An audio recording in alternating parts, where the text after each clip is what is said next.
Les épreuves écrites des examens de la formation professionnelle session 2019 lancées au Collège d'enseignement technique CET de Boaké. Les apprenants qui composent dans les filières tertiaires sont en quête du certificat d'aptitude professionnelle, du brevet des techniciens et du brevet d'études professionnelles.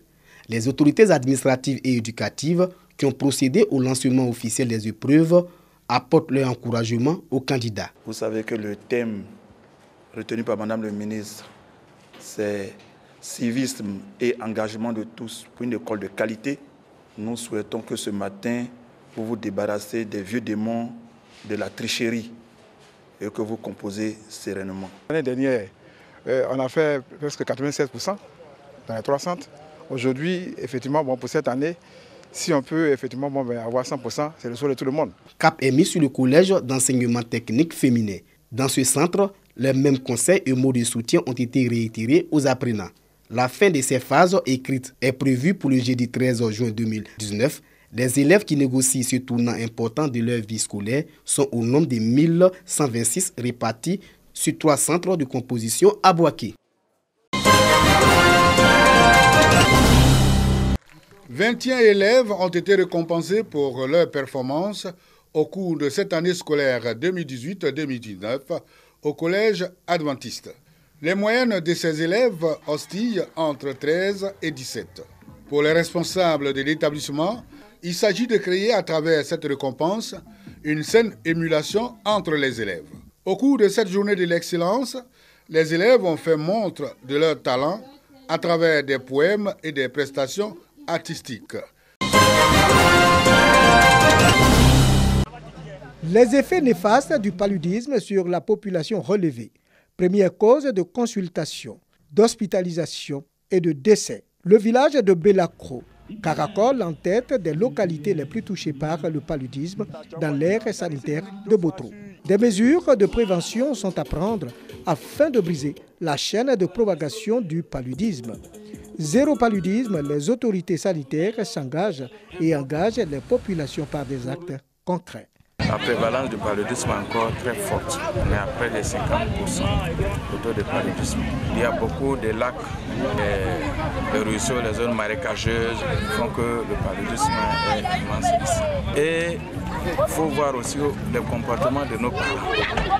Qui ont des baignoires avec des eaux usées, des cours embroussaillés, des pneus usés. Il y a des gros canaris aujourd'hui qui servent des réserves d'eau et qui sont vraiment des réserves de production de moustiques. Faire de tous les citoyens des agents de développement pour l'éradication du paludisme en Côte d'Ivoire. Les agents de santé communautaire sont mis en mission pour l'éradication du paludisme et le bouter hors de nos frontières, comme l'ont si bien réussi le Sénégal, le Maroc et l'Algérie. Une délégation des fils et filles de la commune de Tanda a sillonné la région du Gontougo afin d'instruire et sensibiliser les populations sur la notion de cohésion sociale. Il a été aussi question d'échanges sur les difficultés que rencontre la commune de Tanda et ses villages environnants, notamment les problèmes de routes, d'écoles, de centres de santé, des difficultés qui mettent en mal le développement de cette localité. Pour les membres de la délégation, l'union, la stabilité et la cohésion sociale au sein des populations constituent des facteurs qui concourent fortement au développement d'une région. Raison pour laquelle ils appellent à l'union de tous les fils et filles de la région, mais aussi au respect des valeurs étatiques. Dans nos régions, nous cultivons l'anacade, l'igname, etc.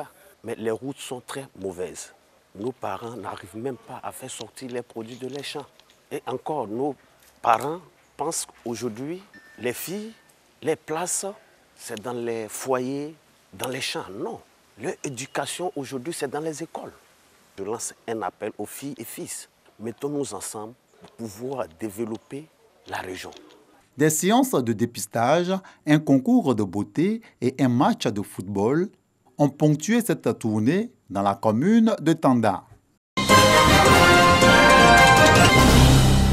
1797 producteurs de cacao d'Amaraji, village de la sous-préfecture de Méagui, ont reçu des primes de la part de leur coopérative Coasi.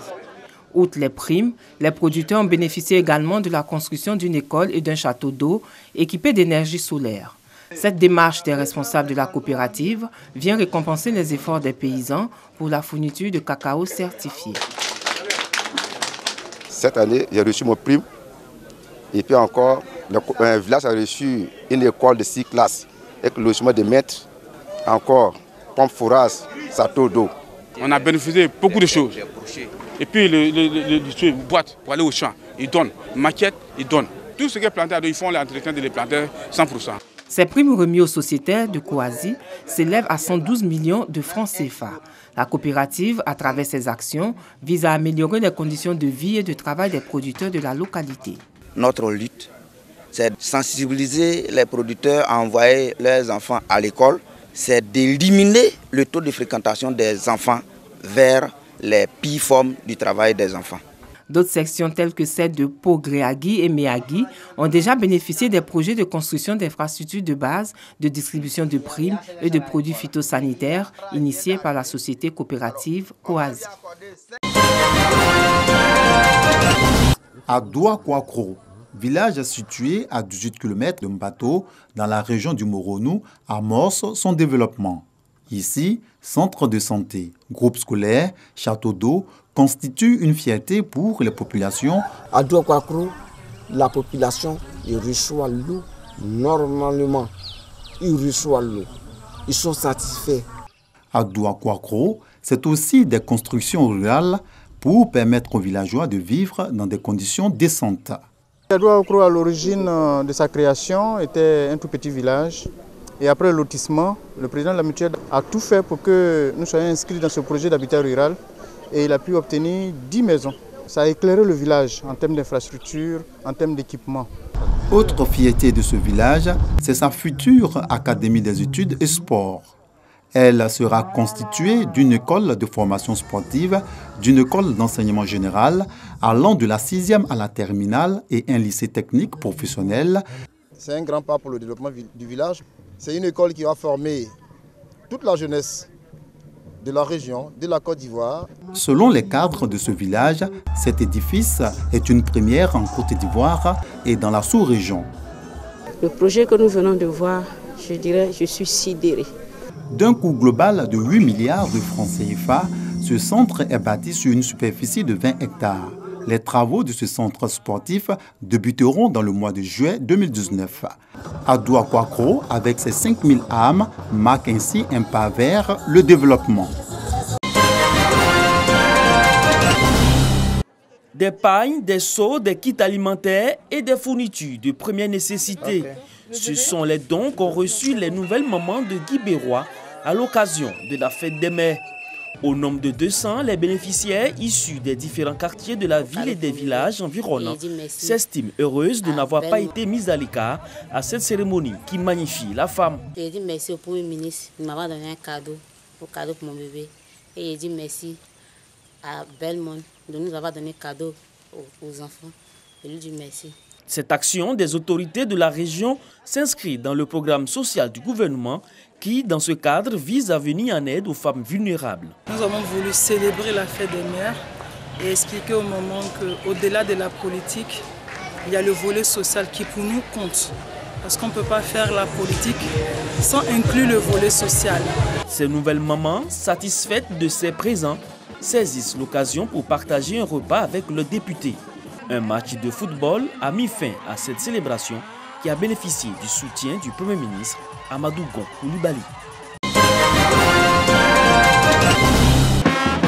Dans la joie du Christ ressuscité, les fidèles du village de Ngoyinou, localité située dans la sous-préfecture de Mbato, région du Moronou, se rendent à leur église, la paroisse Saint-Michel-Archange.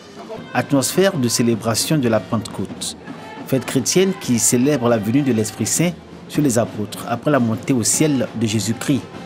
Le célébrant du jour, le père Antoine Kadiané, a rappelé aux fidèles l'annonce que le Christ avait faite aux apôtres après sa résurrection, les invitant à recevoir la force du Saint-Esprit et d'en faire le témoignage jusqu'aux extrémités de la terre.